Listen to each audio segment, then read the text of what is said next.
Здравствуйте, друзья! Я очень рада, наконец-то месяц прошел, новая встреча. Расскажу буквально 2 секундочки. Книга очень замечательная. Апостол Павел, книга из серии «Жизнь замечательных людей», серия научная. Здесь очень много научных документов. Вообще по апостолу Павлу, понятно, что свидетельств таких вот его жизнеописания очень-очень мало. Но есть его слова, есть его труды, есть его речи, записаны его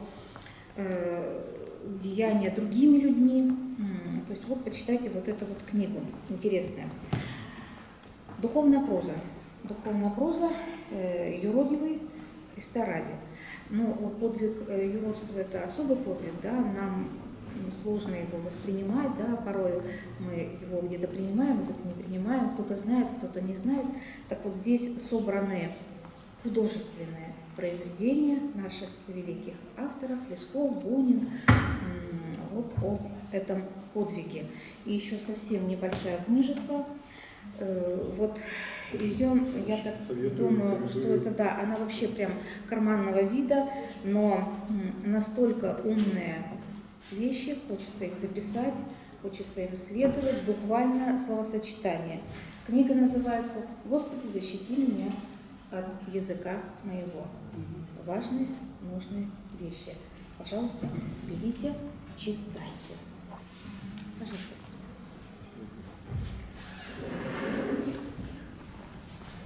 Здравствуйте, дорогие друзья и сестры. Продолжаем с Божьей помощью наши беседы по библейским книгам.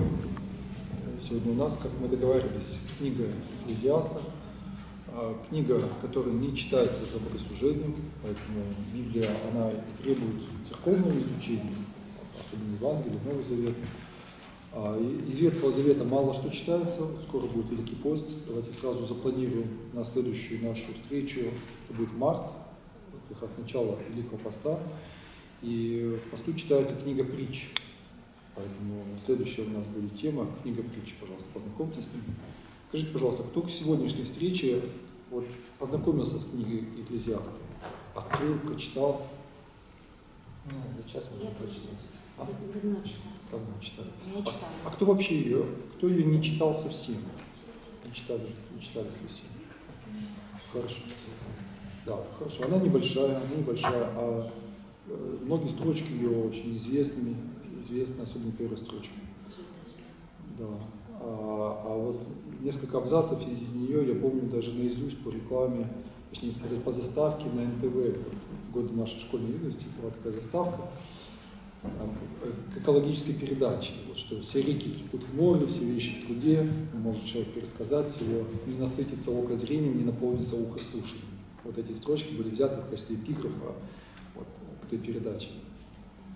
Поэтому книга действительно крылатая, по объему небольшая, ее надо перечитывать. Она отражает дух во многом Ветхого Завета, то есть в ней есть определенный пессимизм. То есть она констатирует многие явления нашего мира, духовные законы, но не видит из них выхода. Давайте по порядку разбирать. Кто такой Экклезиаст? Вообще Экклезиаст — это не имя, это, так сказать, должность. Слово «экклесия» — собрание, церковь. Экклезиаст — это проповедник в собрании. Такой официальный или просто человек, который удачно что-то сказал. И царь Соломон получил такое прозвище, такой титул от своей молитвы. Известная своей молитва, она изложена во второй книге Паралипоменон, когда он вступал на царство, и он собрал израильский народ и произнес такую вдохновенную, знаменитую молитву, что: Господи, как я буду управлять этим народом, не дай мне ни богатства, ни славы, а только дай мне мудрости, И на самом деле управление людьми всегда, даже работа с одним человеком, или, скажем, с классом, педагогическая работа, она всегда требует особой мудрости. Это даже у святых отцов можно найти слова, что искусство из искусств управлять человеком, потому что человек — существо свободное. И как ты его, не зажимая, на него не воздействуя, все равно у него остается свобода, и он может в любой момент выкинуть какие-то выходы. Но есть люди, которые находят ключи к человеку. Ну, это, конечно, сам Христос, потому что Он управляет нами, церковь управляет до ныне, вот уже 2000 лет. И вот Соломон тоже такой мудрости просил. И Господь ему даровал и даже ответил через откровение, что вот у тебя будет и богатство, и слава, потому что ты этого не искал.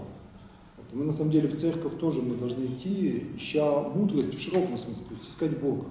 Кто-то идет в церковь за здоровьем, кто-то идет в церковь за решением семейных своих задач. Это все, кто-то может там, по финансовым вопросам, это все неправильно. Это все не получится. И даже если это получится, то это будет не на пользу. Мы должны в церковь идти искать Бога. Мы должны просить вот это. Когда мы подходим к иконам, приступаем к таинствам, молимся, мы должны просить вот единого на потребу. Помните, да, знаменитый сюжет? Единое на потребу, то есть искать благодать, искать очищение, просветление, приближение к Господу. Вот, ну, премудрости, потому что премудрость это ход мысли, это уклад мысли.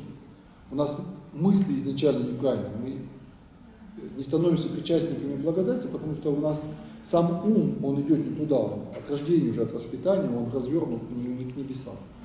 И поэтому надо просить Господа, дай мне мудрость. Ну, например, там, не спешить, а остановиться, не собирать себе сокровища земные, а собирать себе сокровища духовные. Да? Не солгать, а поступить по правде. Вот это мудрость. От правильных мыслей будет и правильная жизнь. И все приложится вам. Вот это очень важный закон, Господь говорит. Ищите Царство Божие, правда его, все приложится вам. Надо искать Царство Божие. И вот Соломон это очень хорошо показал. Царь Соломон, это сын Давида, я напомню. Вот. И он набрался вот этой премудрости, то есть Господь дал ему премудрость, и во время его Израильское царство достигло очень высокого благоденствия. То есть был вот 71-й, по-моему, псалом, замечательный, я его так люблю, 71-й псалом, там вот, что цари земли принесут ему дары, враги его перст полижут, вот, и будет мир, шалом вот, вокруг него.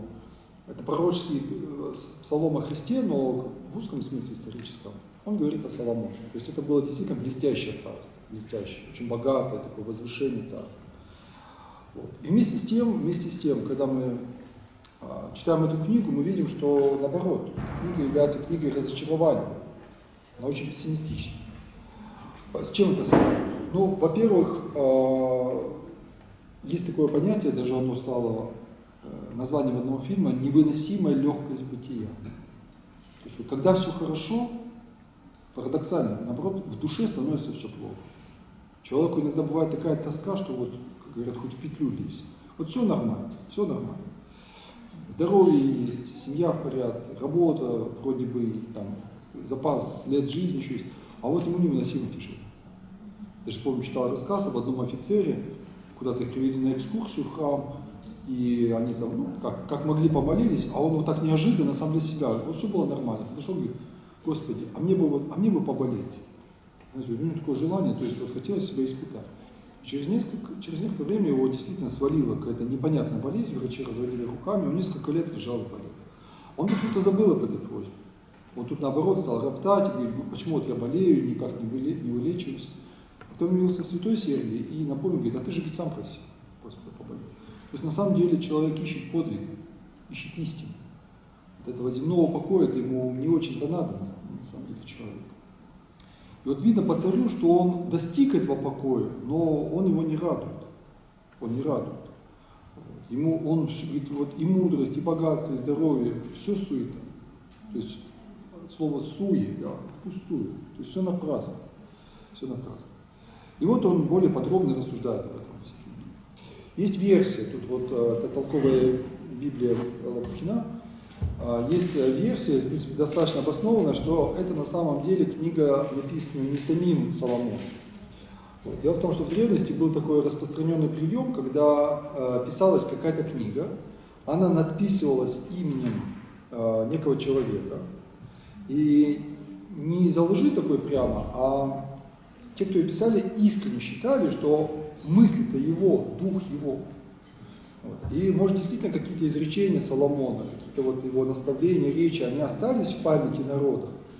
Они немножко так вот как бы сохранились, переварились, и после Вавилонского плена, когда наоборот Израильское царство было в самом таком вот упадке, они как-то всплыли, они были осознаны, и они были вот уже изложены в книге. Ну, тут есть ряд моментов таких чисто текстологических, я уж не буду их сейчас перечислять. В научных статьях это изложено, которые на это указывают предположение. То есть по древним традициям это было вполне такое обычное явление. Ну, давайте полистаем. Сама книга небольшая, 12 глав. 12 глав, то есть ее можно почитать за часик небольшим. Будем останавливаться на отдельных стихах, вот, которые у меня обратили самое большое внимание. А может, прежде я того спрошу, вы сами, что вот на память помните и скажете? Это год, это время, всему свое время поднимать камни, Собирать камни. Тоже, кстати, в песню вошло, да? Время ловить ветра и разбрасывать камни. Время собирать камни, время разбрасывать камни. Это у нас на языке не Всему свое время. Вчера прочитал эту книгу, мне просто интересно, мне какая там 14 стих. В дни благополучия пользуйся благом, а в дни несчастья размышляй. И то, и другое задел Бог для того, чтобы человек ничего не мог сказать против него. Какое-то сложное такое для понимания. Ну, понятно, что когда благо, как говорится, наслаждайся, пользуйся, а когда несчастье, размышляйся, что тебе. И то, и другое Бог послал для того, чтобы человек ничего не мог сказать против него. Вот это. Ну, то есть, чтобы ты не мог сказать, что почему так все плохо. Господь скажет, ну как почему? Все плохо, конечно. Вот посмотри на свою историю, вот твои дни счастья, да. Все вспоминаю одну женщину, она вот сейчас анализирует свою уже почти к концу подошедшую жизнь, и она говорит, ну вот самые счастливые дни были, когда вот дети все были уже рождены, и они все были при нас. Вот для нее вот это вот момент счастья, блага. Потом как-то все разъехались, потом разные сложности начались. То есть человек не может сказать, что у меня не было счастья в жизни. Оно было. А с другой стороны, чтобы человек не мог сказать, почему ты мне не дал, там, например, испытаний, или почему ты не остановил меня, да, вот, или я не мог задуматься о вечной жизни, я же всю жизнь там ел, пил, наслаждался, и вот придет человек на суд, и чтобы для него не стало неожиданностью, поэтому будут и скорби, чтобы человек не мог сказать, что я вот всецело прилепился к земле, Господь скажет, я тебя отрывал от земли, вот, я тебе показывал, что это суета. Вот, да, дети рядышком, это хорошо, здоровье, да, но это все время. Я тебя в этом напоминаю. Поэтому радуйся, но и не прилепляйся.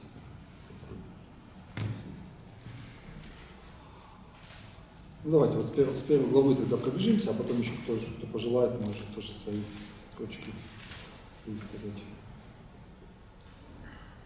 Что пользует человеку от всех трудов его, которыми трудится он под солнцем? Ну, это понимание смерти, понимание конечности всего. Ну, были люди, ну, строили, ну, умерли, ну и что толку? Вот строили, да.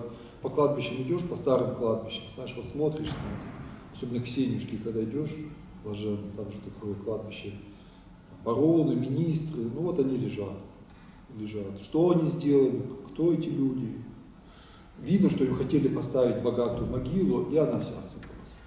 Ксенюшка, ну ничего не собирал на земле, да, все, и дом свой отдал, одежду, можно сказать, сменила, да, от своего ума отказалась, а к ней живая тропа, то есть это не камни, это не могила, это вот живые люди идут к ней сотнями каждый день. У Матронушки то же самое. Нет ничего нового под солнцем. Иногда скажут, вот новое, а это уже было века. То есть по-настоящему ничего нового нет. Прогресс, это говорят какие-то инновации, вот сейчас мы построим там такое-то государство, или там вот это начинание. Нет, ничего нового нет. То есть суть, она неизменна.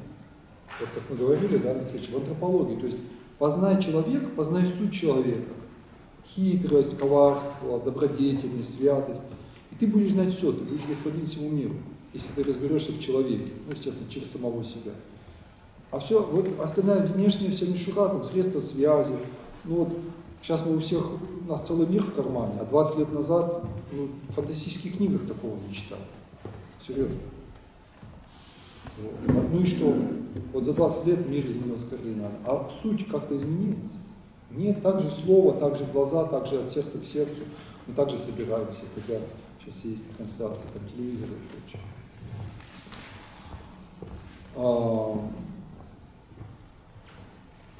И предал я сердце мое тому, чтобы познать мудрость и познать безумие и глупость. Узнал, что и это томление духа. То есть мудрость, знаете, кто-то вкладывает себя в мудрость. Не в богатство, там, не в удовольствие, а в мудрость.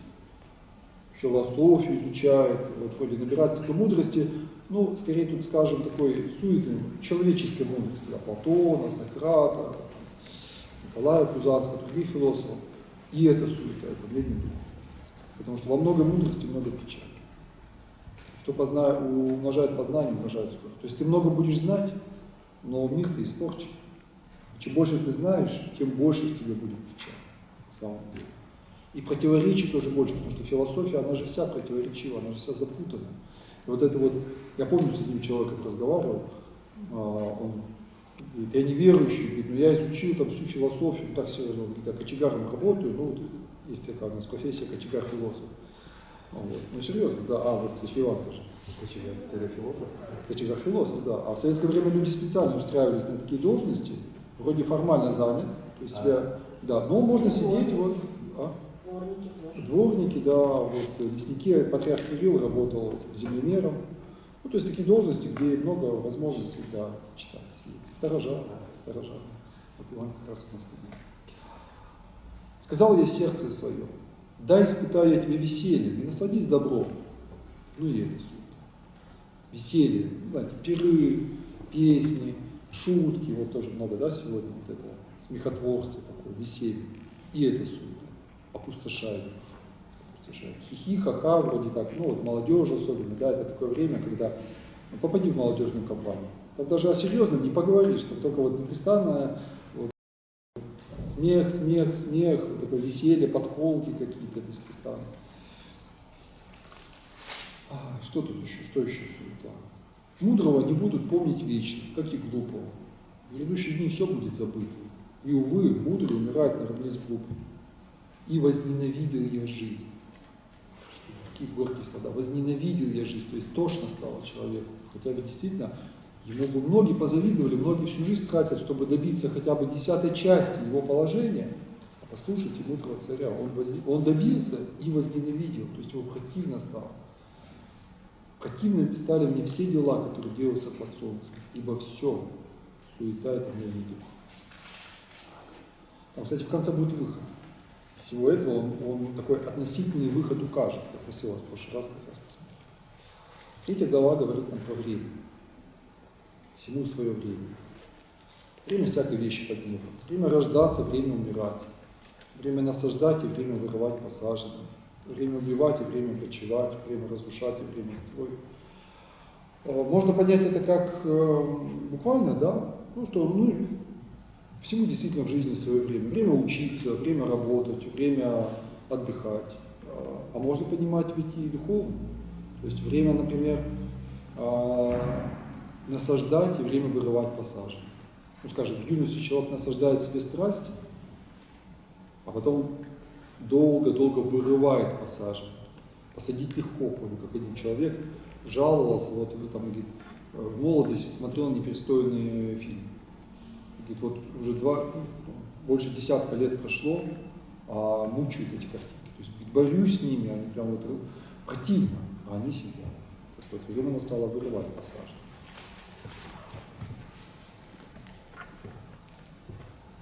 Познал я, что все, что делает Бог, пребывает вовек. К тому нечего прибавлять, и от того нечего убавить. И Бог делает так, чтобы благоговели пред лицем Его. То есть вот здесь уже начинается некий выход из разочарования, то есть он указывает, что понятие Бога, оно в человеке, даже если еще это до Христа, оно приносит человеку уже некий относительный покой. Это еще не абсолютное счастье, это еще не то блаженство, о котором говорит Спаситель, но это некий относительный покой. То есть, если Бога нет, то тогда пустота и самоубийство. К чему приходили, кстати, вот многие античные философы, они приходили к понятию бессмысленности того же самого, но для многих не было понятия Бога, вот как живого существа, и они кончали жизнь самоубийством, считали это добродетелью. В принципе, в буддизме сейчас, вот, можно сказать, сохраняется это тоже, то есть там идеал, уйти в нирвану, уйти в ничто. Такая голодная смерть там считается, добровольная смерть от голода, там считается вот как бы вершиной аскетики. Если ты сможешь просто вот сесть и не есть, и вот так в такой сон уйти, это считается вот как бы, ну, предел совершенства. Все время. Восточных вот, насколько не похожи на наши, да? На наши. Поучительно. Видел я еще под солнцем. Место суда, а там беззаконие. Место правды, а там неправда. Мы ждем иногда правды или суда, справедливости. В суде, в школе, в министерстве, президенту люди пишут. Я как-то смотрел статистику, там по несколько миллионов в год поступает писем. И большая часть из них, естественно, переадресовывается тут же назад в региональные органы власти. Те еще ниже спускают. Поэтому меня в одной школе сказали, говорит, да пусть они пишут, хоть и президенту, все равно это все придет в итоге нам, и ответ будем писать мы. То есть такая цепочка, человек пишет туда, приходит это все назад. То есть, ну нет правды, нет. И не надейся, что ты ее где-то в земных вот этих судах найдешь. Интересно еще примечательный тезис. Кто знает, дух сынов человеческих восходит ли вверх, и дух животных сходит ли вниз в землю?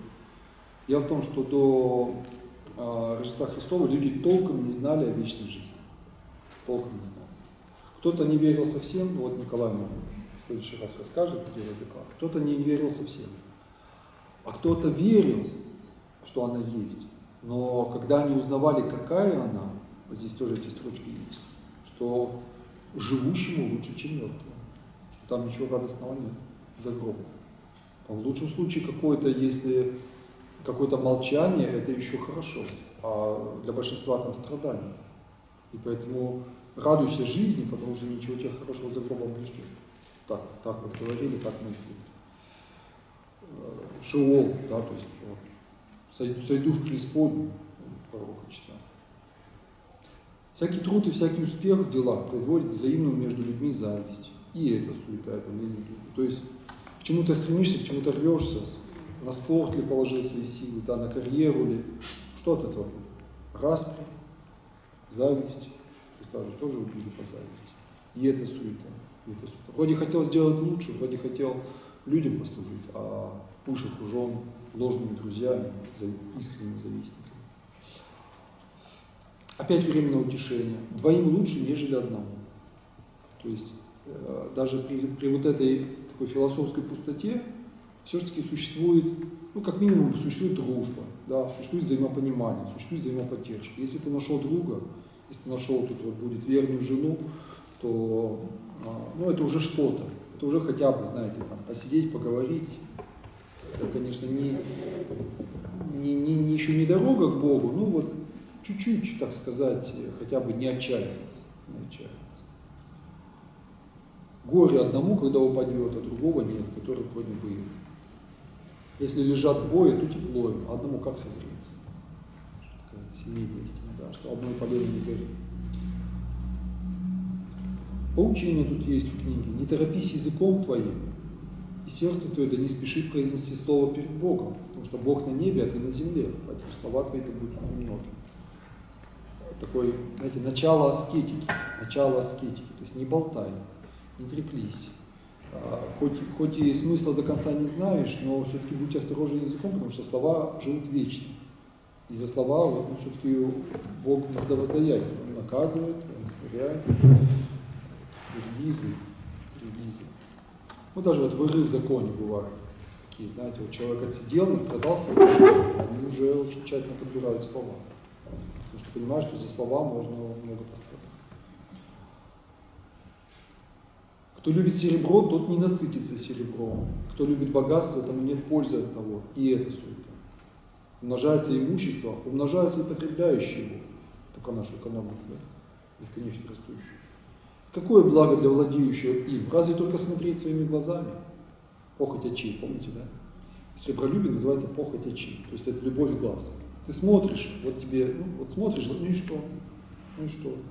2 шубы не наденешь, да, и, как говорится, 10 машин не проедешь. Толку нет. А спать все равно будешь на одной кровати, хоть сколько у тебя этажей. Сладок сон трудящегося, много ли, мало ли он съест, но пресыщение богатого не дает ему уснуть. Вроде стал богатым, там кушаешь всякие яства, а сна спокойного нет. Ну и зачем? Уж лучше бы работал водителем, там, дворником или кочегаром, спокойно бы ел свой хлеб и спал бы спокойно, да, и собирал бы этих богатств. Бог дает человеку богатство, имущество и славу. Вот. Поэтому вот тоже вот смиренный ход мысли, да, что это от Бога, это Бог дает человеку. Не ищи, не собирай. И говорит, ну есть и такая суета, что вроде бы человек собрал, нет недостатка, а пользуется тем другой человек. И это суета. То есть собираешь, раз человек умер, и его так иногда смотришь, хоронишь, думаешь, для кого собирал? Что собирал? Вот зачем это? Это же мы были, помните, вот на дачах-то там, в Лемью, там дом показывали, где-то вот, где полковник или генерал, ну кто-то вот такой высокопоставленный человек, строил, а дети один туда, другой сюда, а он потом умер, и вот так и стоит этот дом, никому не нужен. Ну кто-то купит сейчас его, ну будет, а зачем строить? Зачем строить? Лучше бы храм построить на те же самые деньги, да? Хоть бы люди молились. Сетование лучше смеха. Это уже похоже на Евангелие, да? Что горе вам смеющийся, но не сетование, поэтому лучше плакать, чем смеяться. При печали лица сердце делается лучше. То есть не надо хохотать, не надо вот это засмеивать как бы свою жизнь, да? Не надо все окружать такими шутками, вот этим развлечением, не надо. Лучше ходить в дом смерти, нежели в дом веселья, да? Потому что ты вспомнишь там о смерти, ты станешь чище. Сегодня наоборот. А сегодня наоборот, да. Сегодня о смерти даже не говорят, говорят, ну ушел человек, не говорят умер, говорят, ушел. Камеди Клаб сколько набирает просмотров. Детей боятся водить на похороны, говорят, да нет, не надо, вот и дети сидят, там смотрят тот же телевизор, надо на самом деле с детства. Лучше слушать обличение от мудрого, нежели слушать песни. Обличение от мудрого. Поэтому если у тебя в окружении есть такой человек, который тебе вот колкую правду говорит, ну, лучше вот это слушать, чем какие-то вот глупые песни, которых сейчас тоже много, или там лезть какую-то. Вот, интересно. Так. Праведник гибнет в праведности своей, нечестивый живет долго в нечестии своем. То есть очень многих эта мысль смущает. Говорят, ну как это так? Вот такой был человек, замечательный, хороший, добрый, а вот умер, мы этого не понимаем. А этот вот такой вот пьяница там или развратник, или я точно знаю, что он вор, а живет, смотри-ка, у него там дети, внуки, у него все хорошо. Почему? Где ваш Бог? То есть, как бы люди так возмущаются, знаете, это у них веру отнимает. Вот, да, так жизнь, она действительно устроена, вроде бы кажется, что это неправильно, а не без промысла Божьего. Потому что Господь праведника забирает к себе, а нечестивого оставляет для покаяния. Поэтому все нормально. А иногда, ну, правда, бывает и наоборот. Бывает и нечестивый погибает, а праведник живет. Не будь слишком строг и не выставляй себя слишком мудрым. Зачем тебе губить себя? Никто не очень любит слишком таких, вы знаете, правильных, строгих, мудрых. Поэтому юродивые это и брались. Да? Они были мудры, но они понимали, что мудрость показывает, ты просто не доживешь. Так хоть и родством немножко людям поможешь, а мудростью, ну вот отец говорил Ургибадзе, помните, он же с чего начал-то? Поджег вот этот портрет Ленина 6-метровый, ну его тут же в тюрьму посадили. А потом он стал юродствовать. Он, видимо, понял, что юродство это полезнее, чем вот так вот напрямую бороться с КГБ. Что толку-то, если бороться? А юродством сколько он душ спас. Интересный стих, меня прямо он зацепил. Не на всякое слово, которое говорят, обращай внимание, чтобы не услышать тебе раба твоего, когда он засловит тебя. Не все надо слушать, не все надо к сердцу принимать. Что-то надо, особенно вот эти обиды какие-то, да, эмоции, не нужно пропускать. И нашел я, что горше смерти женщины, потому что она сеть, и сердце я селки, руки я оковы, добрый перед Богом спасется от нее, а грешник уловлен будет ей. Но здесь он говорит не о жене, то есть не о женщине, как вы знаете, как о спутнице жизни, а он говорит о женщине как объекте похоти. Ведь многие так мечтают, говорят, вот, там вы, вот завладей бы королевой, даже песня, да, я душу дьяволу продам за ночь с тобой. Да, самого Соломона было. Ну, он, да, он, видимо, этим так как раз, это же его изгубило. То есть, если к женщине относиться просто как к источнику удовольствия, это не только не сладко, это горше смерти. Это горше смерти. То есть, ты к ней привязываешься, ты к ней прилепляешься, ты в нее как бы отдаешь все свои силы. Как правило, человек, особенно если блуду предается, там никакой молитвы уже не просто духовных сил не остается. А в ответ ты ничего не получишь. Сам остаешься Пустой. Потому что женщина просто забирает у тебя все эти силы, и ты как вот пустой горшок. Остаешься как пустой горшок. Это с женой другое дело. С ней происходит взаимообмен. Ты отдаешь ей, она отдает тебе, и все, почему сказано, пей воду из своего колодца. Это свой колодец. Все в замкнутой системе.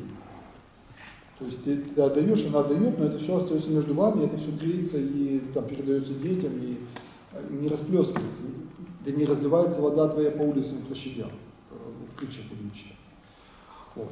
А здесь, здесь вот та же самая мысль, что как разрушительный грех похоть, даже физически очень разрушительный. Сожительство, да, вот это без брака, тоже как вот люди бывают, разрушаются даже вот так, вроде годами живут, знаете, год ничего, 2 ничего, 3 ничего, а к концу, вот, ну скажем, 3-4 года поживут, а потом приходят, говорят, вот, знаете, у них пустота, куда дальше идти, не знаю, хочет ли она с ним жить, она не знает, хочет ли он с ним жить, она не знает, вот у них ребенок, они беременны, они его рожать не хотят, с жильем там одни, ну, все запутано, все перепутано, вроде начиналось хорошо, говорят, ну мы поживем, потом решим. Величайшая ошибка решать потом, надо решать сразу. Хочешь жить, решай сразу, да, то есть заключай брак и живи, уже не расплескивай его. А вот это пожить, это я еще не видел, наверное, почти ни одной пары, которая вот так пожила, пришла и сказала, батюшка, вот мы 2 года пожили, мы убедились, все, ну давайте, вот мы теперь распишемся. Обычно расписываются уже просто или родственники дали, или беременность, или еще что-то. Это еще хорошо, если распишут, чаще расходятся. Ну, потому что надо друг друга тратить, отпустую. Ну да, в удовольствие.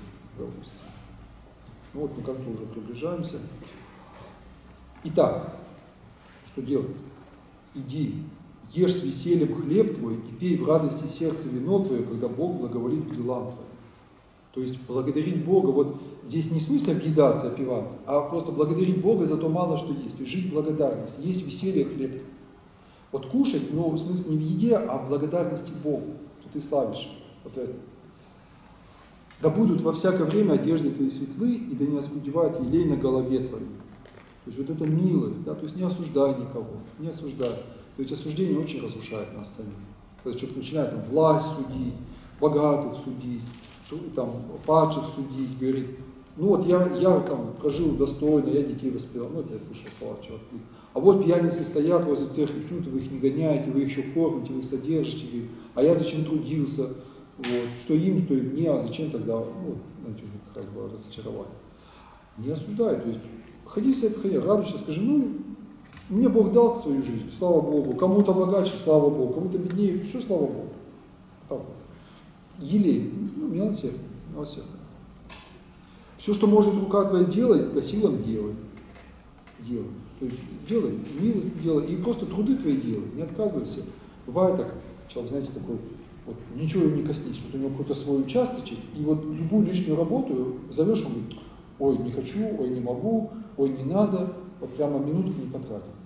А у меня есть один товарищ, я помню, как раз надо было одно дело сделать, я к этому подошел, он говорит, не хочу, другой говорит, не могу, я к этому товарищу подошел, а давай сделаем. Ну, а почему нет? Все, сели, составили, там, запустили, осуществили, вот сосуд битвы, да, месяц назад. Сретенский чтим, а почему нет? Давайте сделаем. Раз, два, три, афишу составили, молодежь звали, посидели, пообщались, почему нет? Чего ж там внутри? Мы можем сделать? Можем, ничего заоблачного нет. 10 глава, всего 12. Слово из уст мудрого благодать, а уста глупого губит его же. То есть мудрость суета, но все-таки ее не отвергай. Набирай себе, да, потому что она дает благодать. От ревности обвиснет потолок, и когда опустятся руки, то протечет дом. То есть не ленись, человек должен трудиться, даже если богат, даже если на пенсии, всегда работает. Даже вот это надо прям золотыми буквами куда-то напечатать на Стефановской площади. Даже и в мыслях твоих не злословь царя, и в спальной комнате твоей не злословь богатого, потому что птица небесная может перенести слово твое и крылатое пересказать речь твою. Не злословие. Царей богатых. Вот. А бывает такое, вроде бы человек, и даже бывает благочестивый, вот мы тут на днях разговаривали с одной женщиной, она там сложную ситуацию, там дети на Украине, вот так полчаса разговаривали, все нормально. А потом что-то ее зацепило, и она как понесла, говорит, да там ворюги, я ее прямо вот так вот развернул за плечо, идите, говорит, нечего здесь это, других засловить. Такие скорби еще будете других осуждать. Вот. Ну, про милость. Отпускай хлеб твой по водам, потому что по прошествии многих дней опять найдешь его. То есть делись, при всякой возможности. Не можешь знать дело Бога, который делает все, не познаешь пути Бога. Да? То есть не рассуждай о чужой жизни. Знай себя и милость тебя. А почему другой болеет, или почему другой не наказан за свои грехи, которые ты знаешь? Не твое дело. Не суй свой нос в чужое дело. От молодежи слово тут есть. Тоже ее надо выписать, и нам куда-нибудь в молодежный клуб, прямо в альбом на первую страничку. Веселись, юноша, в юности твоей, и да вкушает сердце твое радости во все дни юности твоей. То есть радуйся, радуйся. Вот, радуйся то, что ты молодой. И ходи по путям сердца твоего, и по ведению очей твоих. То есть в молодости все дороги открыты. Потом с годами вот эти дороги все будут сокращаться, пока не сократятся уже только до одной такой вот, до последнего коридора сократятся. А в молодости, вот, пожалуйста, жену выбирай, учебу выбирай, город, в котором жить выбирай, вот, там, куда свои силы вкладывать, там, спорт, художник, еще что-то выбирай. Но знай, что за все это Бог приведет тебя на суд. То есть жену выбирай, но с любовницами не гуляй, да, потому что за все Бог тебя приведет на суд. Не злоупотребляй.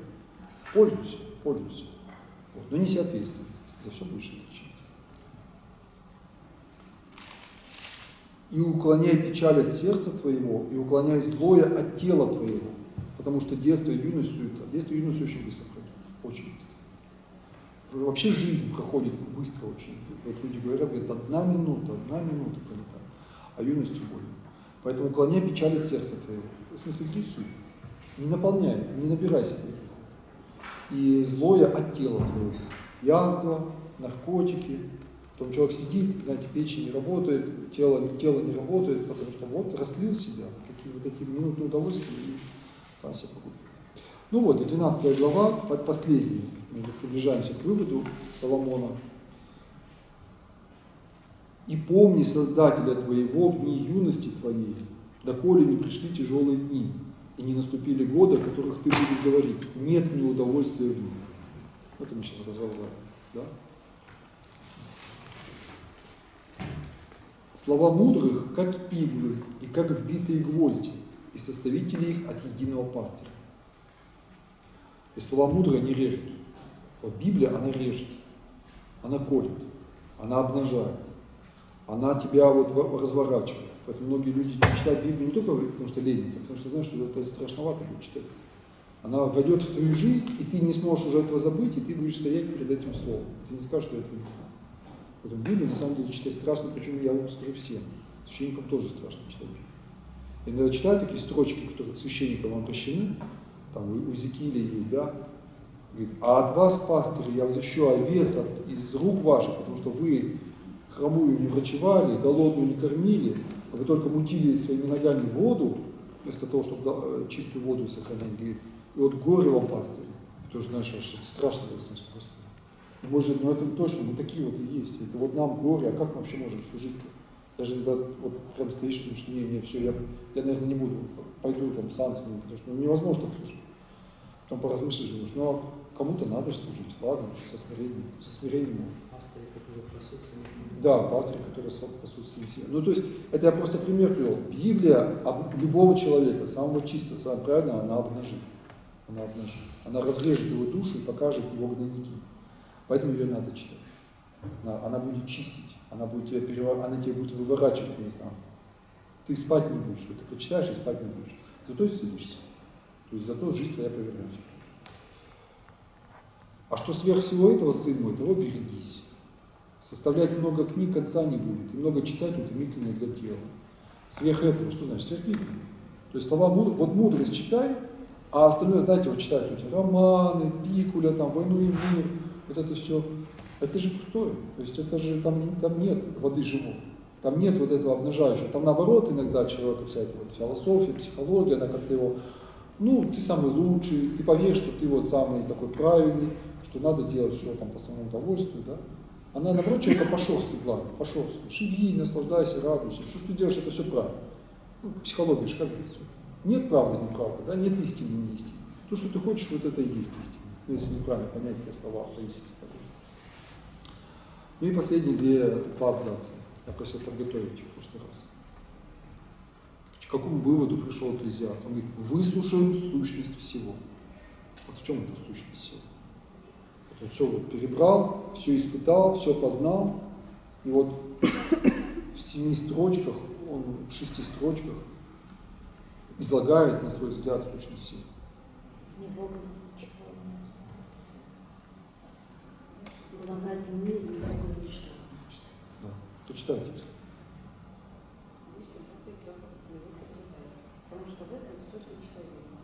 И во всякое дело Бог ведет на суд. И все тайное хорошо для нас Господа. И все тайное хорошо для нас.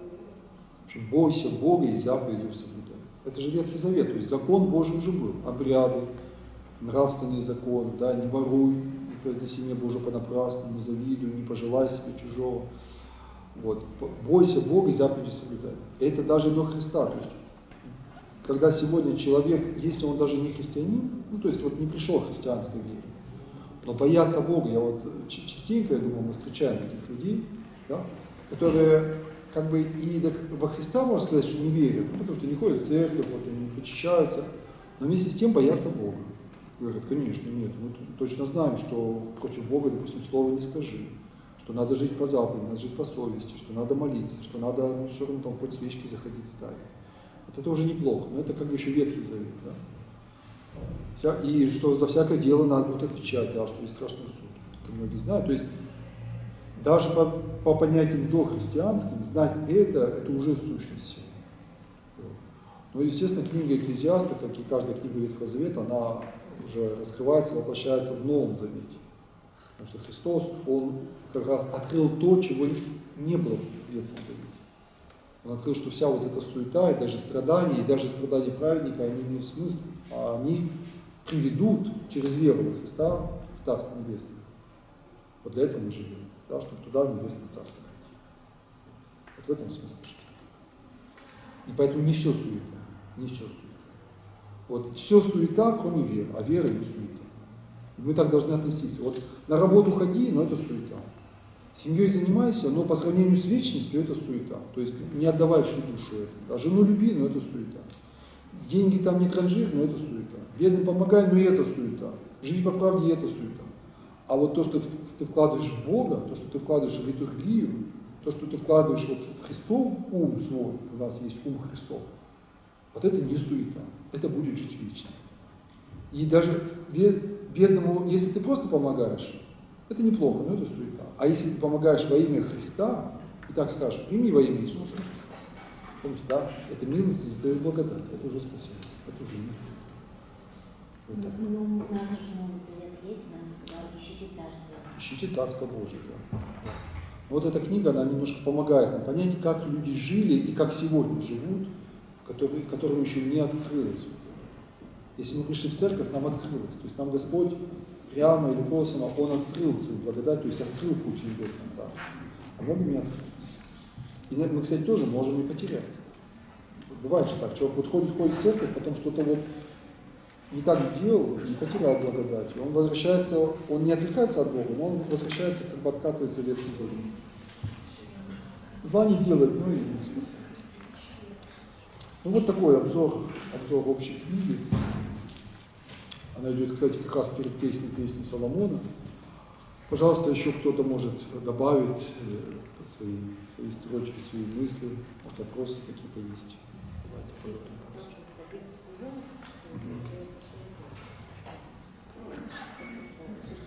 Давайте, погромче.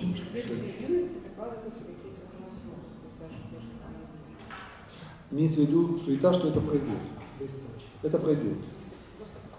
Это проходящий, да. Это вот, знаете, как промежуточная станция.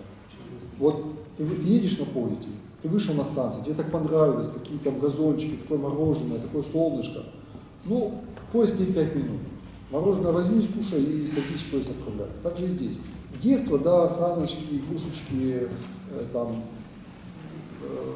детские там словечки, все это хорошо, это нужно. Но это пройдет, это проходящее.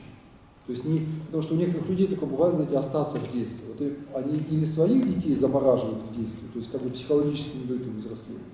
Хотят, чтобы ребенок на всю жизнь остался ребенком. Или сами застревают в детстве. Они даже вот будучи взрослыми, у них такой детский образ мысли, детский образ жизни, все какие-то погребушки, все какие-то вот такие развлечения, там, фразы даже такие, знаете, ну, понимаете, наверное. Понятно, просто у меня немножко другой. А в чем? В том, что зачатки закладываются все равно в детстве. Конечно, конечно. То есть это уже не действует. Ну, здесь поймите правильно суета.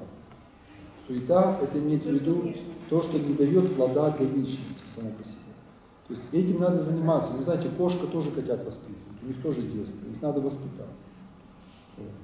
Но для человека это просто, знаете, как кушать. Как кушать. Понятно, что без еды не проживешь.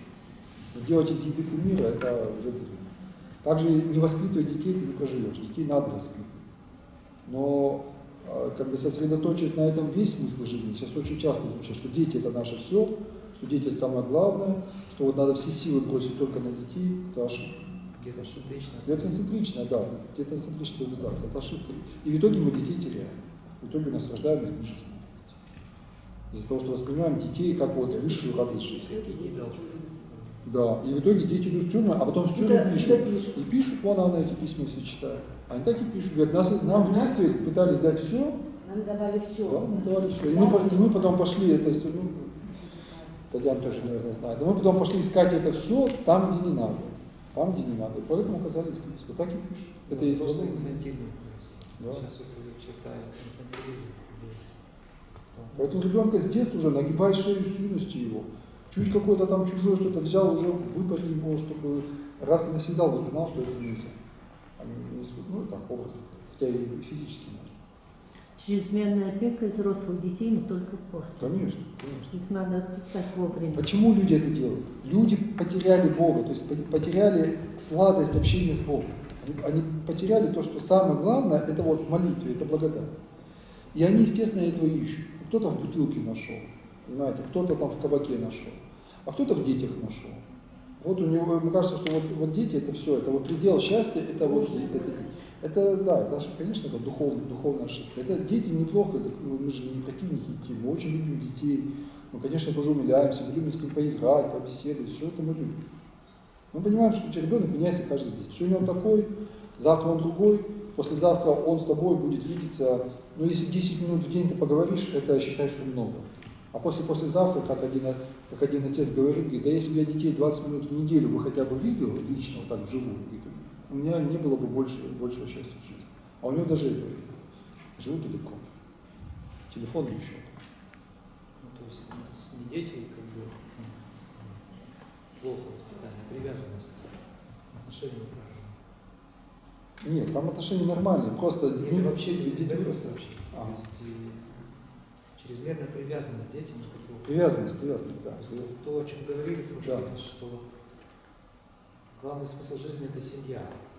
Получается, что когда человек с таким настроем, то вместо Бога становится семья. Да. И он и семью же и теряет. Он и Бога не приобретает, и семью теряет. Потому что он ждет, чтобы в семье все было хорошо. А в семье не может быть все хорошо, так же, как не может быть все хорошо в армии. В армии тяготы и лишения будут служить. Так? Получается, что и это сюда. И это все.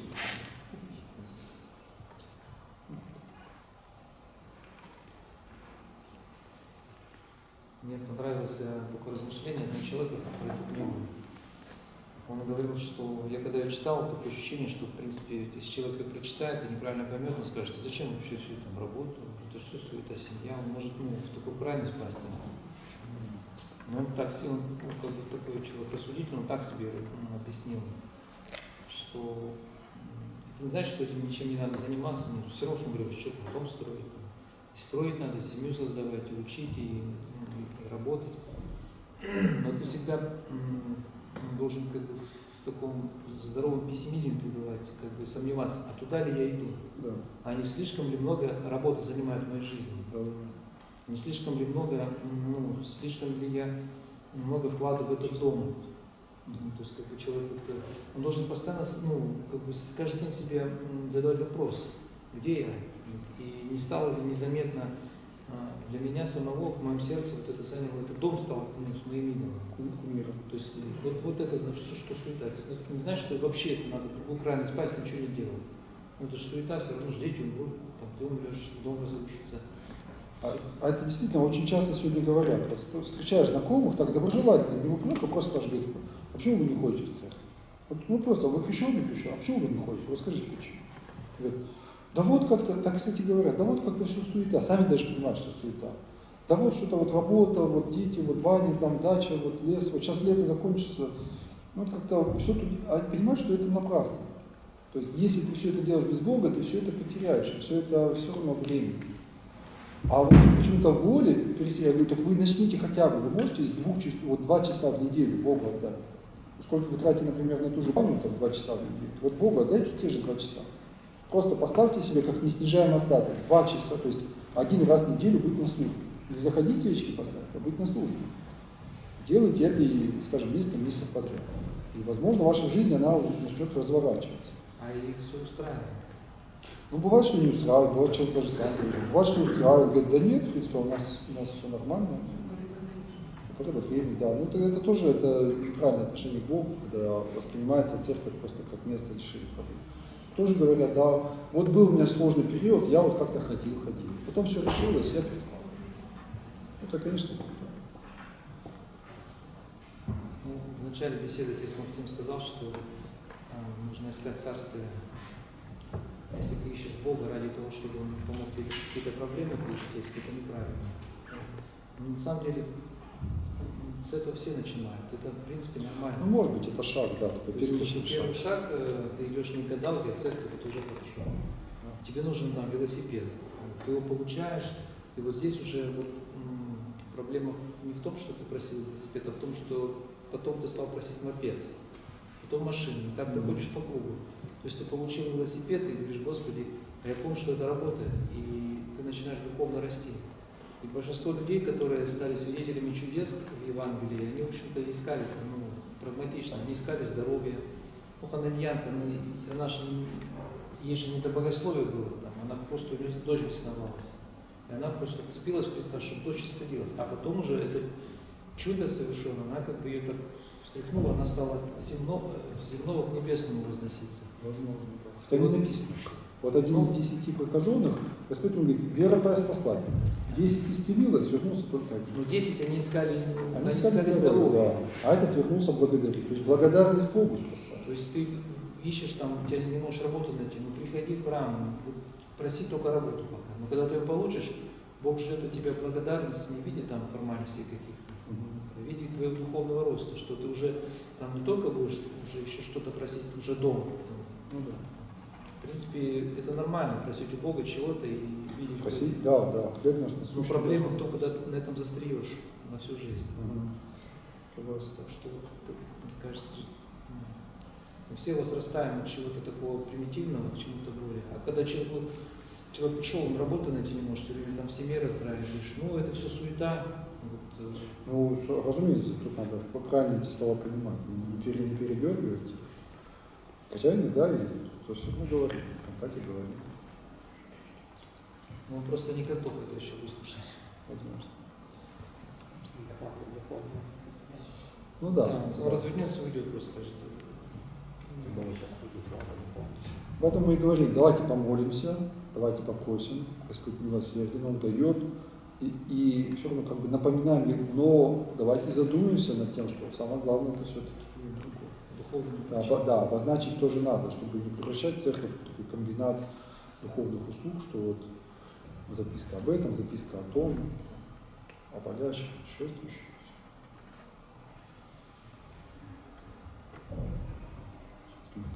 Говорит постоянно, что тем более мы все-таки в таком кругу посвященных беседуем, понимающих, в чем речь. А есть такое понятие духовный аутизм? Есть цифровой аутизм, а есть духовный? Есть? Аутизм? Да. Ну вот мы приводили пример, что человеку объясняют, да, какие духовные настоятельства. Он понимает, там, судьба, да, а он, как будто Бог отобрал разум человека. Он не может до конца осознавать какие-то. Хотя человек верующий. Он именно осознавать не может или не может общаться с другими. Ну, скорее всего, осознать до конца. Ну, бывает, человек приходит в церковь, он как-то усваивает несколько таких вот шаблонов основных, выучивает слова какие-то специфические, ну, несколько основных таких духовных принципов, законов усваивает, но как-то в глубину не идет, да.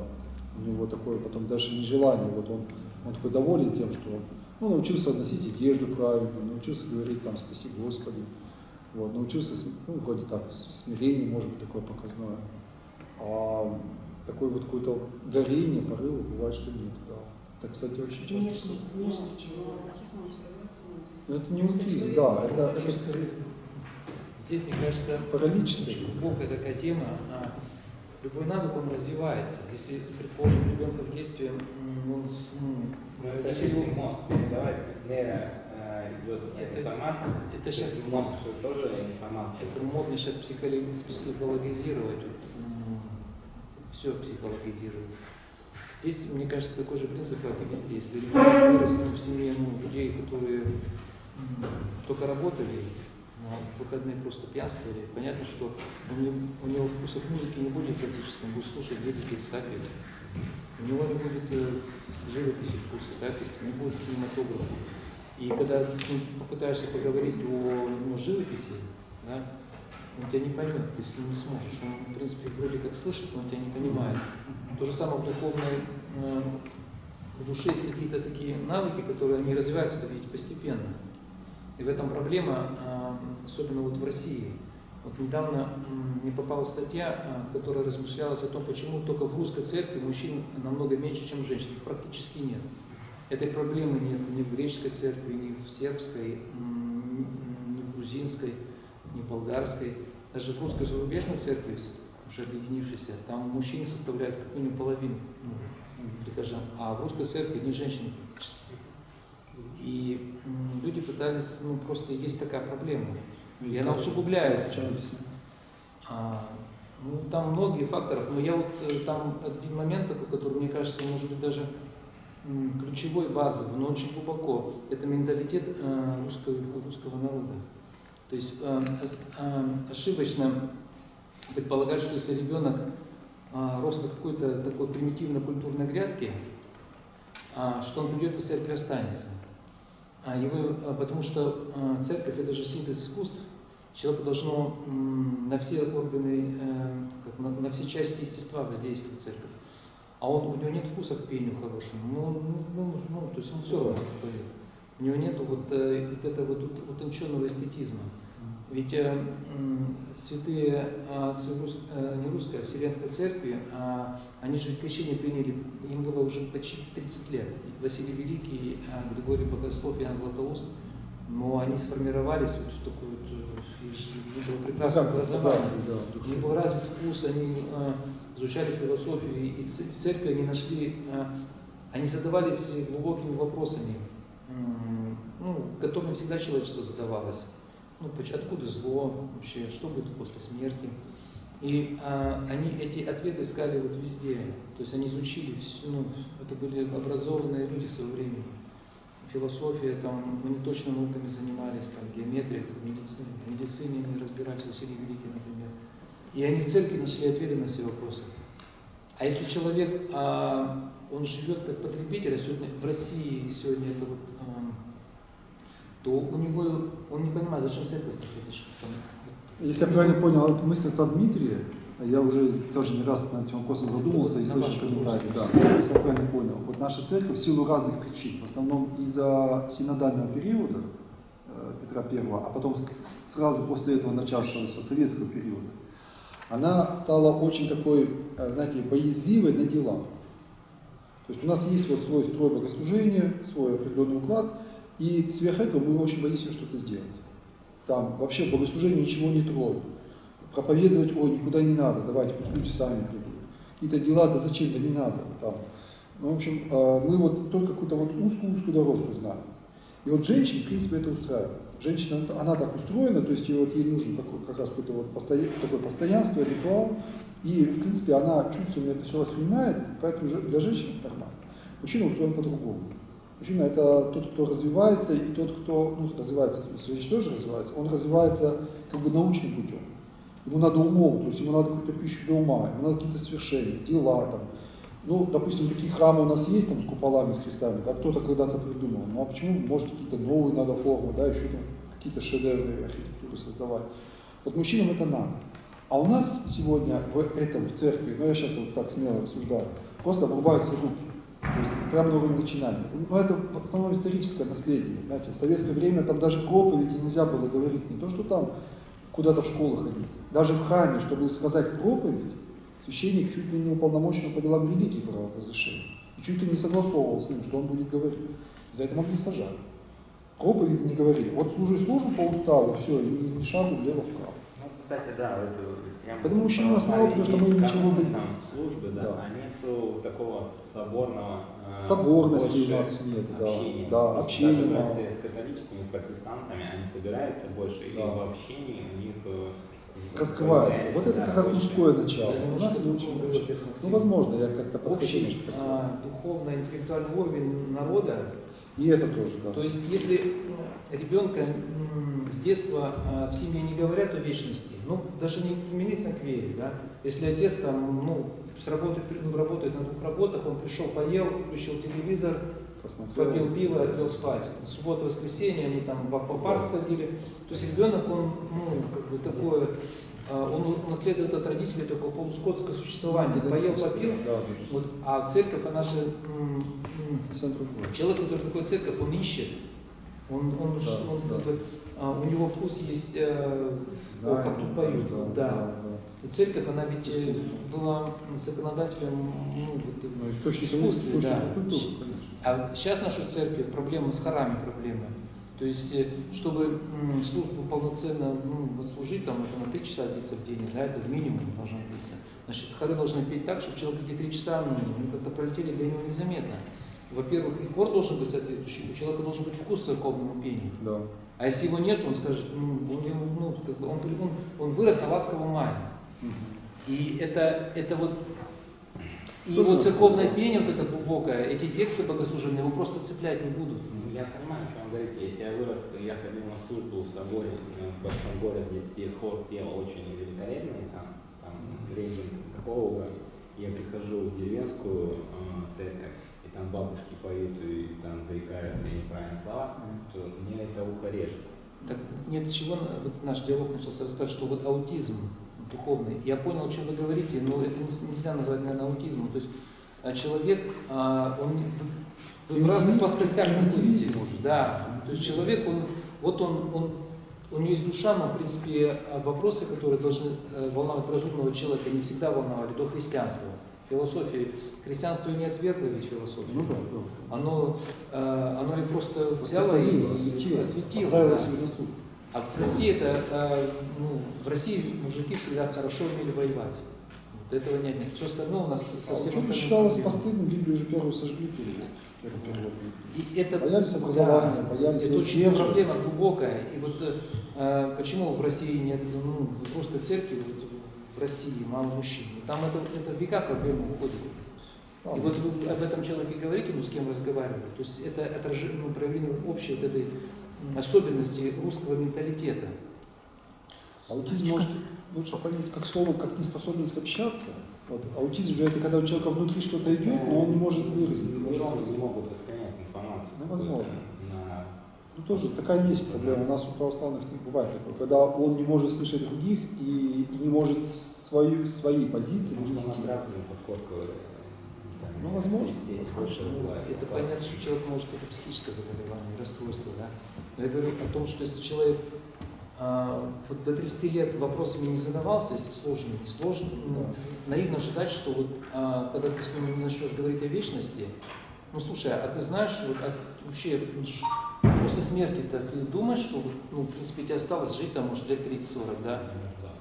Ну, он скажет, да я вообще над этим не думал. Мне сказали, что это как телевизор выключат и все. Я об этом не думаю. Ну, да. И все, разговор закончен. Когда, Он находит сразу тему. да, Сразу видно. все. Можно И таких людей сейчас очень много. сказать, я вам завтра приду. Я вам завтра обязательно приду. Батюшка, вот Вот, может быть, об этом. То есть он просто не воспринимает, потому что у него там все окостенело. Естественно. Да. Я как-то задавалась себе вопросом, и так случилось, что несколько раз я была в старообрядческих храмах на службе. Вот я обратила внимание о том, что почему у нас так. То есть у нас женщины, да, а там-то много мужчин. Вот понимаете, прямо храм, и он делится напополам, и там вот это меня очень поразило. Они разрешают, у них вот такая галерея в Москве особенно, есть для православных, ты можешь заходить, аж записки написать, просто туда тебя не пропускают. Ну вот, а почему тогда так, батюшка? Почему у них там много мужчин? Это один храм, который там на всю Россию в Москве, поэтому там все мужчины с России туда съезжаются. Это не показатель. Это не Но показатель. я вот была еще в одном городе, тоже старообрядческом, мы просто не знали, искали тогда с дочерью Ижевске. Там тоже мужчины. Ну, единственное, да, он единственный, а этих много храмов, Просто да? предлагаю вам поразмышлять, как бы затравка такая. Вот почему в русской церкви мало мужчин именно в России? Даже за границей в русской церкви православной их мужчин намного больше. Я сам был свидетелем, когда посещал, будучи за пределами России. У меня еще ответ на этот вопрос вот чисто. То есть моя мысль такая, что проблема очень глубокая, и это не проблема, там, то, что советский период или синодальный период, это есть. Но она вот именно в особенностях русского народа, русских мужчин. То есть, в особенностях системы воспитания и в особенностях мировоззрения вообще русского человека. А еще в Сыктывкаре это усиливается известным демографическим перекосом. У нас и так на 5-10% больше женщин, и поэтому в церкви это еще резче выражается. А в Печоре, например, и вообще в северных городах, там уже не так сильно. Там вот заметно уже такой более сглаженный баланс. Вот соотношение мужчин и женщин. А насчет вот этого, ну, помню, кто-то только одевается, там в храм ходит, не растет. Но вот детей, младенцы приносят в храм, да? И мы видим, как они растут. Они же за собой не наблюдают, как они растут. Вот если мы растем духовно, то мы за собой тоже не наблюдаем. Возможно, но окружающие может замечают. Может быть такое. Но Может. окружающие Но замечают. ты все равно растешь. А ведь бывает, что человек не растет. Действительно растет Вот. или деградирует. Дети приходят в нулевой или в первый класс. Ага. Одни переходят во второй, в третий, и выпускаются, идут за это, а кто-то остается в нулевой. Кто-то остается. Вот так же и в духовном Так же плане. здесь.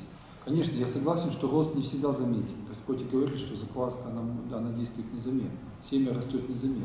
Бывает, да.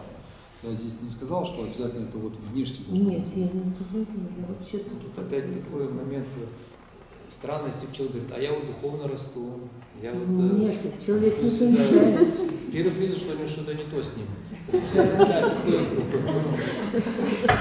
антиномия такая, что человек, чем больше духовно растет, тем больше он видит своих грехов. Да, То есть в конце концов мы должны прийти к тому, что мы хуже всякой твари, да?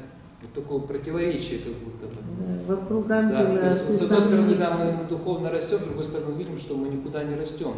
Я вот как-то на епархиальном мероприятии к одному батюшке подошел, который,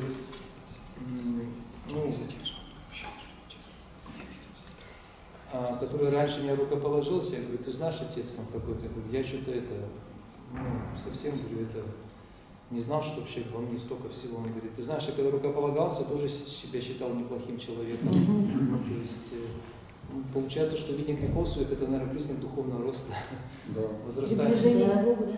Да, святые прям так и пишут. Это первый признак здоровья души, это видение чистоты.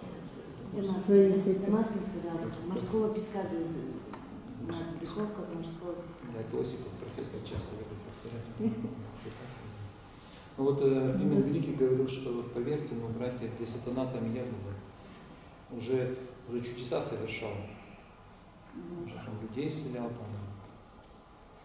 И вот к старцу подошли к какому-то, говорит, ну ты же святой, как ты вообще это себя считаешь хуже всякой сам говорит, я, говорит, не знаю, я не могу объяснить это. Он не рисовался, он так и считал.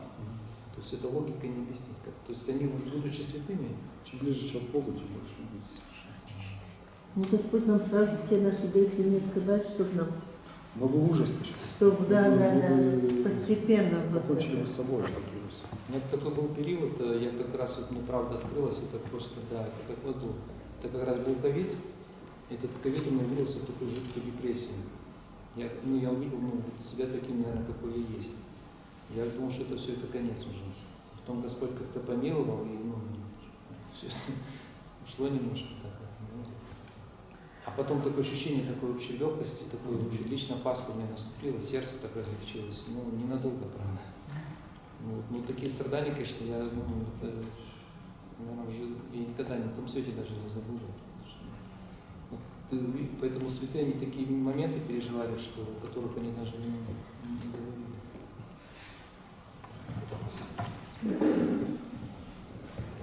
Давай опустим общение.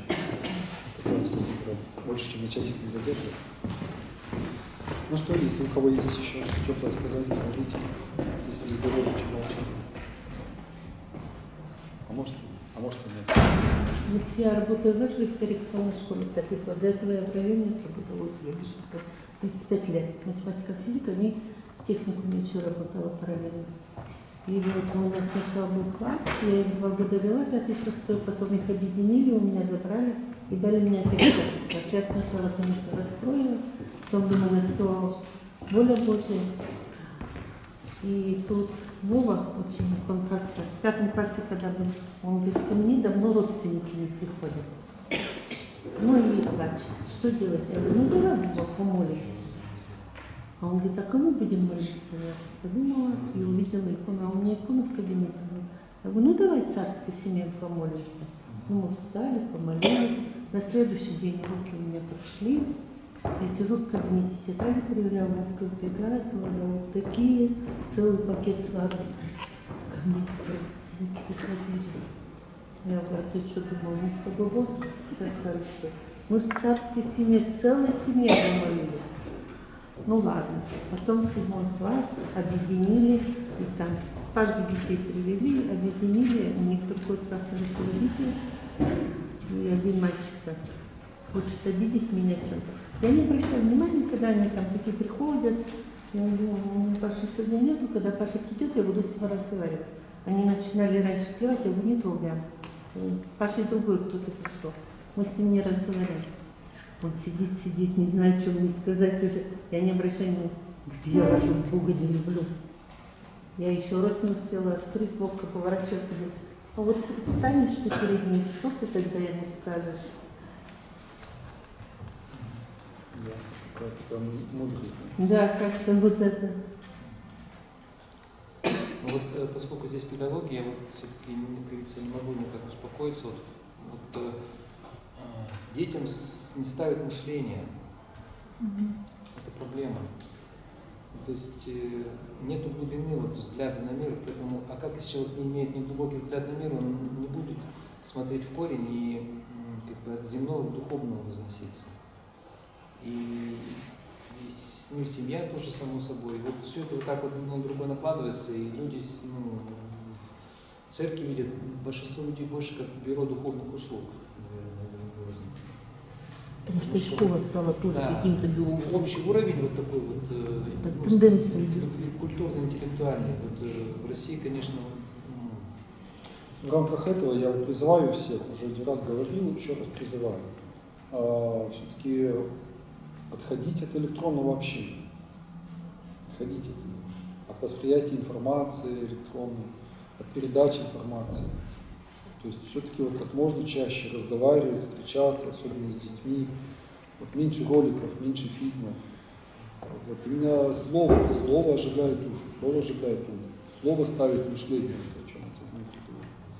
Слово, и никто это ничем не заменит. Прямо вот вручную от всех этих мессенджеров надо уходить. Я вот эту тенденцию последний год наблюдаю прямо остро, что люди, которые вот год назад бы позвонили, по какому-то вопросу маленькому или большому, сейчас пишут.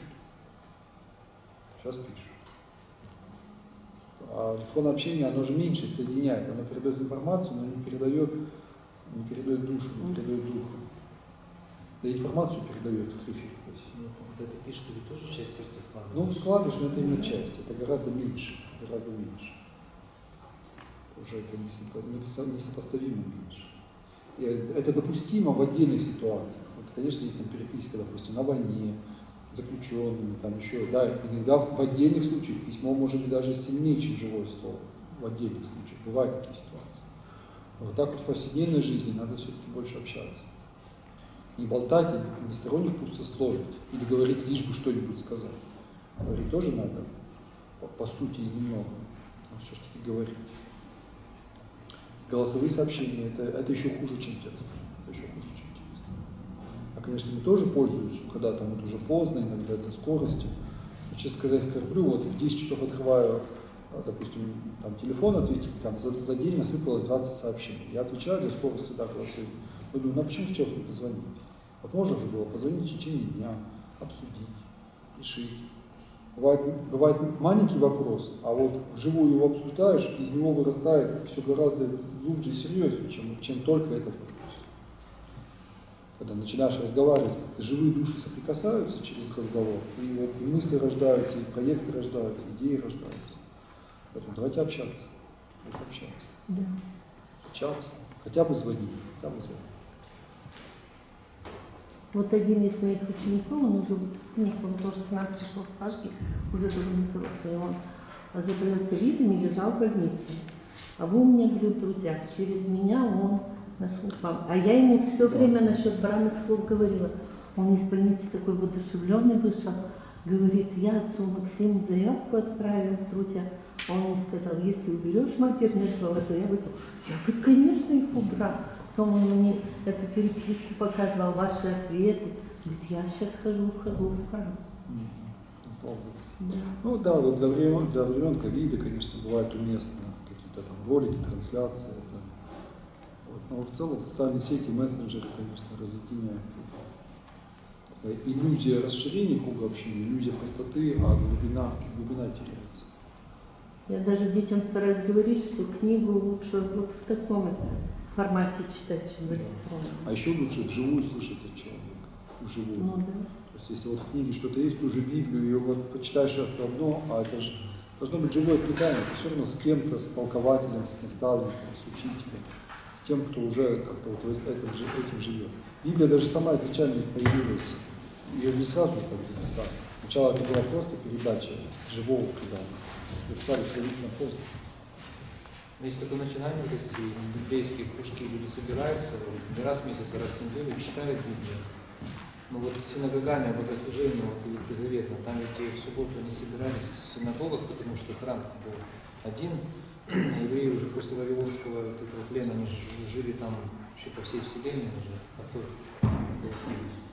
Вот в субботу они собирались в синагогу, и что подразумевало синагогальное богослужение? Синагога — это училище, это же не храм. Ну, они молились, но неотъемлемой частью синагогального богослужения из собрания это было чтение Писания. И вот я могу ошибаться, но, по-моему, любой Да, мог, достигший 30-летнего возраста, мог выбрать отрывок, прочитать его и предложить свое понимание. Вот эта мысль, вот учили, да, размышлять. Да. То, о чем мы только что говорили. Если вот ребенка понуждать к напряжению мыслей с детства, во всем, в точных науках, в гуманитарных науках, и в конце концов у него вот это вот навык к напряжению, он у него приобретется, он будет получать радость от напряжения мыслей. Постоянно. Вот как люди получают радость от напряжения физического. Вот, Да. его тянет вот, уже пойти в спортзал, там на лыжах пробежать. То же самое и в отношении духовных сил. Если ты ему этот навык заложишь, у него будет такая духовная бодрость, тонус такой. Да? То есть человек в тонусе, то есть он постоянно себя поддерживает. А есть человек, который не хочет быть в тонусе, он поел, поужинал плотно, выпил пиво, лег перед телевизором, все, и тело потихоньку у него превращается в такой мешок с костями из плоти. А другой, как бы, он не может уже, вот ему нужно пойти в зал, железо потягать. То же самое и в духовной части. То есть человек уже не может, ему надо на молитву ставить, там, в крестный ход сходить, он вот какой-то, потому что этот навык ему привили с детства. А в России с этим проблема. И почему? В русской школе же было, батюшка. Русская эта школа, она Там предполагала формализмом, мысль-то. Нет, это у нас слишком такое розовое видение того, что было до революции. Так, если бы все было так, как вот мы представляем, революции бы не было. То есть там были духовные учения. Да, Нет, все у меня даже в копилось. советскую, я даже так далеко не пошла, я просто помню, что нас все время говорили, ну, учителя такие были, я не знаю, нет, Да. размышляйте, нет, а вот как вы видите, Да. а лучше В вот этом если вы плане, так да. скажете.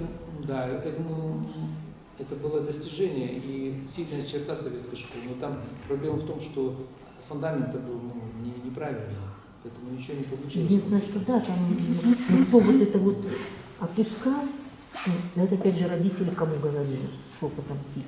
Да, вот проблема в том, что На это не обращали. Чтобы- Да, вот приходите в храм, а зачем то есть человек не понимает, что как бы он будет. Ну вот я работу хочу найти, зачем мне в храм-то идти? Я сейчас резюме разошлю там, и я себе все навыки подтяну, да, там, язык подучу еще один, там, освою еще один язык программирования. И он чистит, мыслит очень так рационально и поверхностно.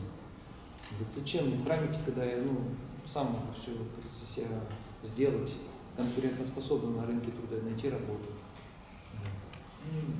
То есть вот этой глубины нету, и поэтому человек, то есть нерелигиозное мышление большинства людей. А это формируется в семье, это формируется общей такой средой. Вот этим мы сильно отличаемся, конечно, в невыгодную сторону от других народов. Вот мы привыкли сейчас, мы русские, а что русские-то, что это такое? Мне кажется, не грех поучиться и у грузин, и у сербов, Да. у греков, да, и у немцев тоже поучиться есть чему, так, и у американцев. Скажите, а богослужение на каком языке происходит? В Грузии или в Сербии? На Грузии, на грузинском.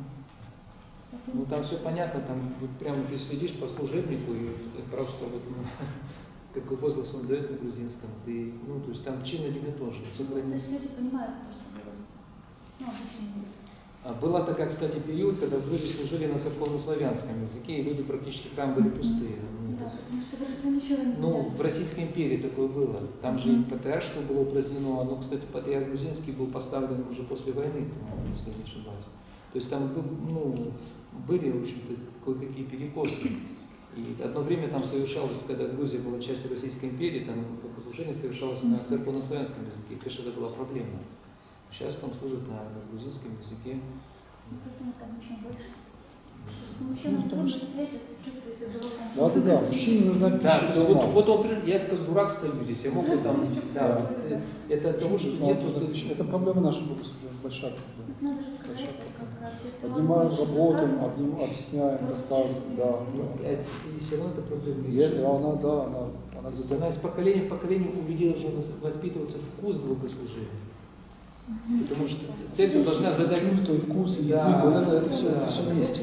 вот как вот здесь это, да. Что мы без смысла можем находиться. Причем можно и зайти с другой стороны, вот я все думаю над этой темой, а вопрос воспитания мужчин, вообще роль мужчин в нашем обществе. Ну, женщина рождает и девочку, и мальчика, и понятно, что мама воспитывает. Вот. Во многом того, как она воспитывает, так он и будет мужчина. Вот. Если женщина знает Бога и знает, что такое мужчина перед Богом и что такое женщина перед Богом, она его будет воспитывать как будущего священника, отца, главу и так далее. А если нет, то Для Бога, да. для Бога, да, для Бога. Но для этого ей уже перед ребенком придется смиряться, потому что даже ребенок мужчина, он уже понимает свое главенство, да. И уже ему надо доверять, ему надо возлагать ответственность. Тогда это будут будущие молитвенники, будущие батюшки, будущие монахи, будущие прихожане. А если этого нет, если его... Сергий Радович, что он не мог ведь возникнуть вот просто так, ниоткуда. Это от поколения к поколению, то есть какая-то вот, как гумус нужен, чтобы вот выросло что-то. Поэтому Сергий Радонежский это как общий итог вот, благочестия русского там десятилетий, может быть. Сколько у них там даже в роду, да? Да, это работает, конечно, все работает. А у нас получается, что вот сейчас на чем дети растут? На Гарри Поттере. И вот я иду вот в храм на Сретенье, подъехали родители у нас там в Эдгарде, сад детский, достают вот это вот, да, вот это вот, ну, черная такая с крыльями, да, это с Гарри Поттера персонаж. То есть они как бы достают эти все куклы, вот это вот, понимаете, то есть дети растут совершенно даже мы не говорим о том, что дети растут на грядке веры православной. Они растут вообще непонятно на какой грядке. То есть вот еще раз вернусь к примеру святителей, вот Василий Великий и Григорий Богослов, Ян Златоуст, они же выросли в языческом мире, но они как-то органично христианство восприняли, потому что мир языческой философии, она как бы была лампой, которая нужна была до христианства. То есть там сильно серьезный, Платон все-таки, он оказал влияние на богословие, как-то не крути. Если ребенок изучает философию в школе, ну, историю философии, которая ставит мышление, вот у нас преподаватель говорил вот, в институте, философия ставит мышление, то есть человеку. Потому что философия, она ведь ищет ответы на те же вопросы, на которые ищет ответы религия. Ну, откуда зло, да, как мир произошел, как душа и тело соотносятся, что будет после смерти вообще, есть ли жизнь вечная. В принципе, те же самые. А если человек живет вот в обществе вот современного потребления, он просто эти вопросы отсекаются. Он даже не задумывается. Да, то есть ему некогда, просто мир это такой калейдоскоп событий таких. Напрягается такими вопросами даже. Да. Почему я простой? Давайте думать и говорить. Ну и пить. Мыслить. Мыслить.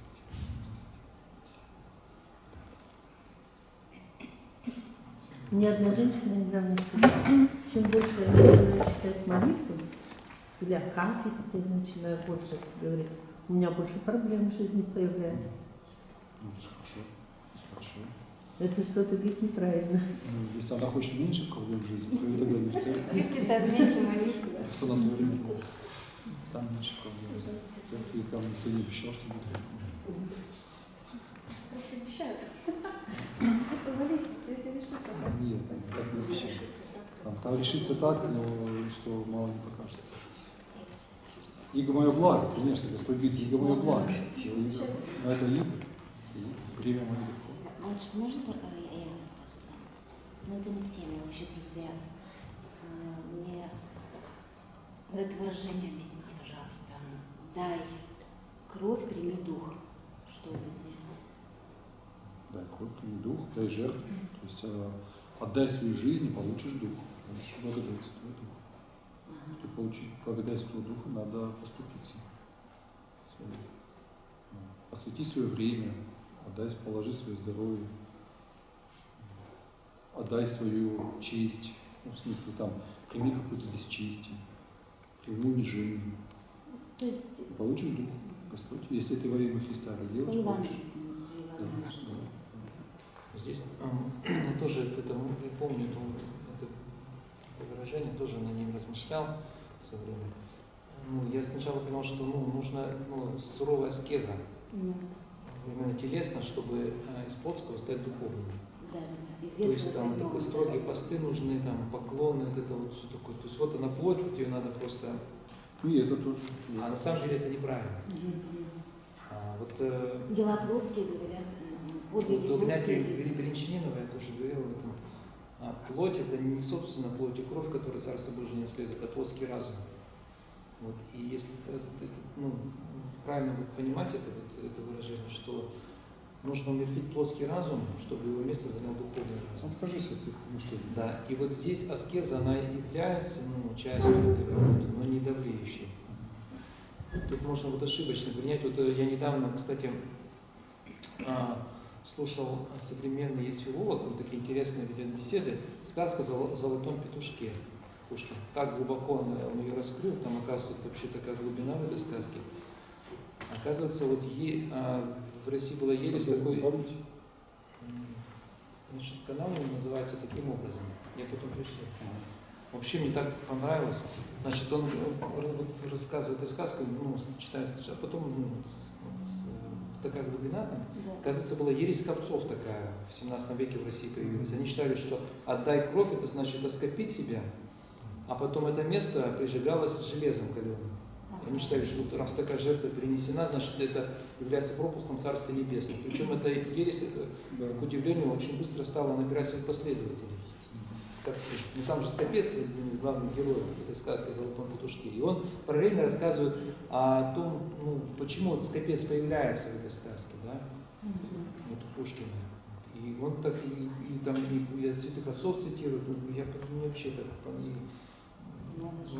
А в церкви даже в канонах запрещено, что если кто себя оскопит, это считается запрещено, он отлучается от церкви. Так вот это вот, эту мысль можно понять неправильно. Отдай плоть. Вот они говорят, ну уж они такой, так уж такой подвиг, они так формально, они очень большую жертву принесли Богу, скопились. Ну, с другой стороны, скопцы тоже получились не случайно, потому что у нас иногда аскетика вовсе исчезает. У нас пост, так это и постом не назовешь.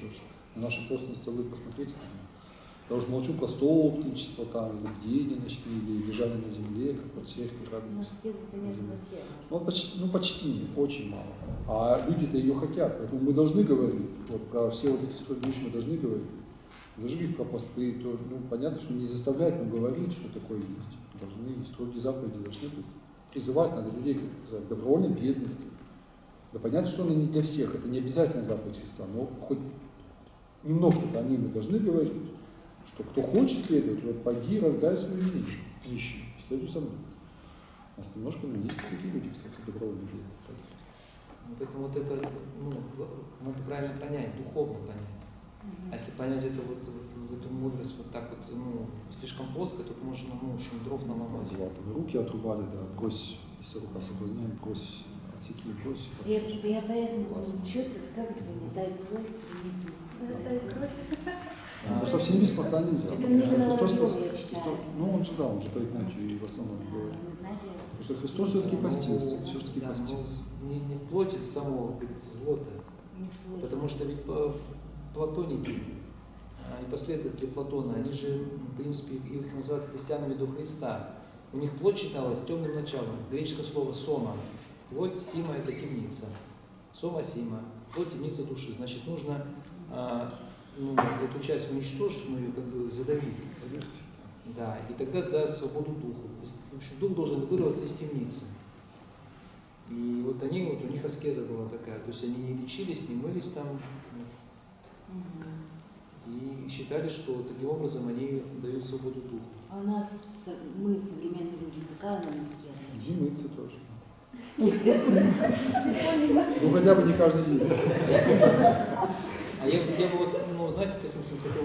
Нет, я не совсем шутка. Ну то есть немножко себе в удовольствие тела все-таки оказывать. Все-таки с плотью надо воевать. Все-таки с плотью надо воевать. Потому что сегодня удовольствие для плоти, там, в 19 веке сама жизнь, она была аскезой. А сегодня посмотришь на эти полки там, с шоколадом, с мармеладом, ты уже дал что-то аскетик. Вот я такой хотел бы все мысли предложить, что каждый человек предрасположен к каким-то разным видам подвига. Ну и само собой. Вот для кого-то пост телесный, это, но он может там бдеть, может молиться, может доброе дело делать. Вот, мне кажется, здесь... В какой-то степени, естественно, все индивидуально. Да. Я же не против, я говорю просто, что и отвергать совсем нельзя. То есть не делать на него упор, не делать перегиба, но и так говорить, что она совсем не нужна, тоже нельзя, потому что Христос все-таки постился. И плоть наша заражена грехом. Ее конкретно сама плоть, с ней надо повоевать. Ну, не только в переносном, но и в буквальном смысле. Я не говорю, что она зло, но грех сидит во плоти. И поэтому, да, вот, надо испытать себя. Вот сколько ты можешь поголодать? Я, например, завидую людям, которые могут 3 дня голодать. Вот, мне рассказывал один человек, он как бы далек от церкви, не совсем далек, но как бы не православный. Говорит, вот 3 дня без проблем. И попробуйте 3 дня поголодать. И будете летать как птичка, вообще такое будет состояние физическое, просветление ума и все. А я вот физически не могу. Ну вот да, то есть к этому прийти. Но у нас по уставу уже это есть, то есть надо все равно к этому стремиться. В уставе же церковном это есть. Хотя бы с этого Стоять, дня начать. поклоны, стояние на коленях. Это тоже все надо. Бдение, да, ограничение себя в сне. Конечно. Одежда какая-то. Это тоже все. Здесь нужен правильный баланс плотского и телесного, внешнего, внутреннего. Правильно, верно, правильно говорится. Без перегибов там в какой-то индуизм, например, ну и без С перегибом вообще нужно прелесть. Что будем, вот это уже все устали, наверное. Давайте потихонечку будем закругляться. И потом мы еще узким кружочком останемся. Кто пожелает, может еще пообщаться. Хорошо?